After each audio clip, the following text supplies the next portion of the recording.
Una gara letteralmente senza sosta. Non solo ci sono state ben 2 ore di overtime, ma anche perché in queste 8 ore non siamo potuti rimanere tranquilli, senza il fiatone, senza qualcosa che succedesse. E questo è in parte quello che è accaduto l'11 maggio a Spa-Francorchamps in occasione del terzo round del World Endurance Championship.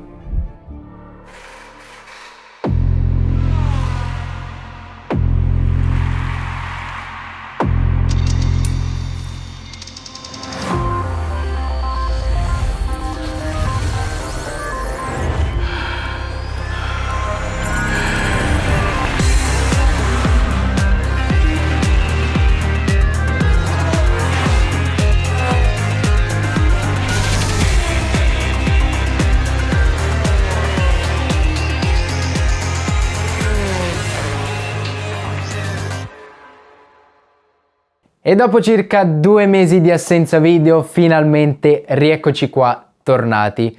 E sì, 2 mesi. Non avete idea di quanto mi sia mancato proprio fare video, mettere contenuti qua su YouTube. Però vabbè, magari di questo ne parleremo poi a fine video e vi spiegherò anche il perché e quant'altro. Anche perché questa 6 ore di Spa, che ne è durata 8, alla fine è stata davvero figa. Vi dico solo che c'è stato qualche sorpasso all'Eau Rouge, Radion, c'è stato qualche contatto, strategie al limite e tanto altro. E vorrei partire proprio da uno di questi, che è stato effettuato da Julien Andlauer, pilota della Proton Competition, ai danni di Alex Lynn, pilota invece della unica Cadillac in pista. E cosa è successo tra i due? Beh, nulla, solamente un sorpasso da straccio di licenza che vi lascio commentare a voi. Time advantage, but there's nothing he can do in the straight line. Cracking stuff from this group. Hearing, by the way, from Bruce down on pit lane, full reset. This time Julian has got the toe. Gets the nose alongside. He's done it. He's done it on the run down to Eau Rouge. Great stuff from Julien Andlauer. Proton Competition, second place. Yeah, he used that traction. E pensate che non è stato l'unico che ha fatto sempre lì all'Eau Rouge. Diciamo che il francese si è divertito per bene durante questa gara.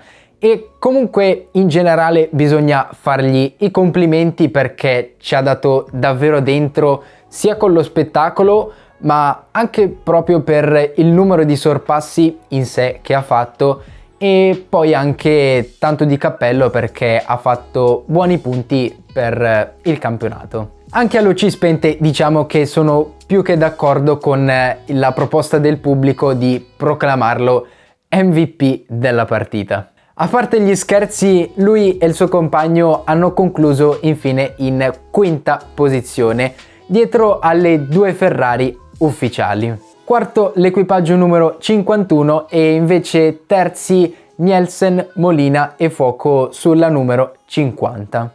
Mentre lì invece davanti a tutti in prima posizione ci sono finiti proprio loro due, Callum Ilott e Will Steven, che pur essendo in inferiorità numerica rispetto agli altri perché il loro terzo compagno non c'era, si sono comunque confermati i vincitori della 8 ore di Spa.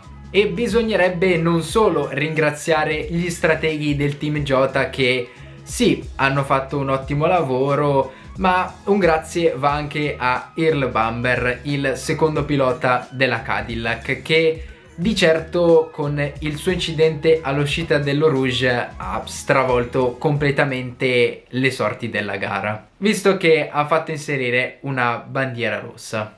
Purtroppo la fretta del neozelandese ha giocato brutti scherzi e nel tentativo di sorpassare la Proton davanti a lui è andato ad impattare contro la BMW numero 31 del team VRT, che già occupava lo spazio di quel punto della pista. Probabilmente Bamber non l'aveva visto e alla fine i due si toccano e succede un vero e proprio patatrack. per fortuna tutti e due illesi e gara finita per entrambi. A parer mio avrebbe potuto anche aspettare qualche curva, visto che il passo ce l'aveva, il tempo per farlo pure, quindi non ho capito tanto il senso di provarci così subito. Come detto, forse ha calcolato male le distanze e quant'altro, però vabbè, con i se e con i ma non si va tanto avanti e infatti i due sono tornati a casa a mani vuote. Anche se non c'entrava proprio in quel momento il pilota della BMW e purtroppo è andata così. Diciamo che è stata un po' la stessa situazione in cui si sono trovate la Porsche Jota numero 38 e la BMW numero 46 del VRT. Anche loro coinvolti in un incidente in cui però non sono stati loro i colpevoli, diciamo. Perché quello a far scaturire l'effetto a catena è stato in realtà Marco Wittmann, che si trovava dietro di loro e che ha calcolato giusto un po' male lo spazio di frenata e infatti una volta colpita la Porsche Jota sono entrambi finiti a muro. E purtroppo il carovale così facendo non è riuscito a salire a bordo per fare il suo stint. E visto che con il discorso mi sto portando verso le GT3, direi di parlare anche un po' di loro e di questa categoria, dove semplicemente dal Qatar fino ad adesso hanno quasi sempre dominato le Porsche del team Mantei, principalmente la numero 92 del Pure Racing, che non si è mai fatta trovare al di sotto del podio e ha già in saccoccia ben una vittoria e mezza, diciamo, su 3. Dico mezza perché in questa occasione alla fine della gara si sono fatti recuperare e poi sorpassare dai compagni del Mantei EMA a causa dello scarso carburante ed energia che gli era rimasta. Peccato invece per le due Lamborghini del team Iron Lynx e Dames, che questo weekend durante le libere e le qualifiche volavano letteralmente, erano molto ma molto più veloci rispetto a tutte le altre GT.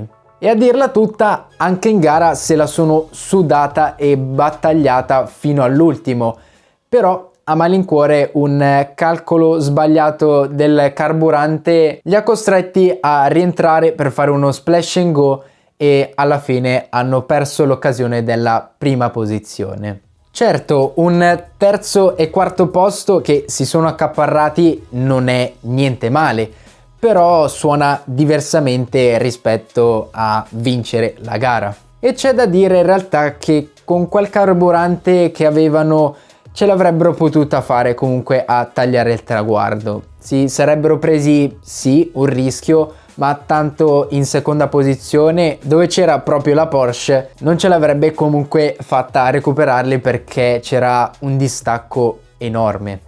E penso che per questa gara vi abbia detto tutto e vi ricordo che la prossima tappa sarà la leggendaria 24 ore di Le Mans, che non bisognerà perdere assolutamente. Le date sono state confermate, quindi 15 e 16 giugno, e se tutto dovesse andare bene, così si dice, dovrebbe debuttare il 4 volte campione di Formula 1 Sebastian Vettel, che dovrebbe iniziare a correre con la terza Porsche del team Penske. Quindi a maggior ragione, se ci dovesse essere lui, non mancate assolutamente, perché ne vedremo in generale delle belle, con tutte le battaglie dei vecchi piloti di Formula 1 tra Button, Kubica, Kvyat e tanti altri. Anche se purtroppo non sono sicuro di riuscirvi a portare un video su quella, perché come vi ho detto all'inizio del video sono abbastanza preso. Vi dico, ho iniziato a lavorare per un bar, mi occupo della gestione dei social, contenuti e quant'altro, e poi attualmente ci sono anche altri progetti esterni al canale che sto cercando di portare avanti, tra cui un podcast purtroppo non mio. E poi c'è anche Fiverr, dove mi sono arrivati un po' di ordini eccetera eccetera, quindi così. Sto cercando di trovare una quadra al momento per riuscire a fare un po' tutto, però come vedete sto dando davvero poca attenzione a voi e ai contenuti, quindi dovrò capire meglio il da farsi. La mia intenzione rimane sempre e comunque quella di portarvi contenuti, fare cose fighe, raccontarvi, però mi dovrete dare del tempo per riuscire a organizzare di nuovo il tutto. Spero in fin dei conti che questo video comunque vi sia piaciuto e come sempre scrivetemi qua sotto anche la vostra in merito a questa 6 ore di spa e iscrivetevi anche al canale se non l'aveste ancora fatto e noi come sempre ci vediamo al prossimo video, statemi bene mi raccomando e ciao ciao ciao ciao ciao ciao ciao.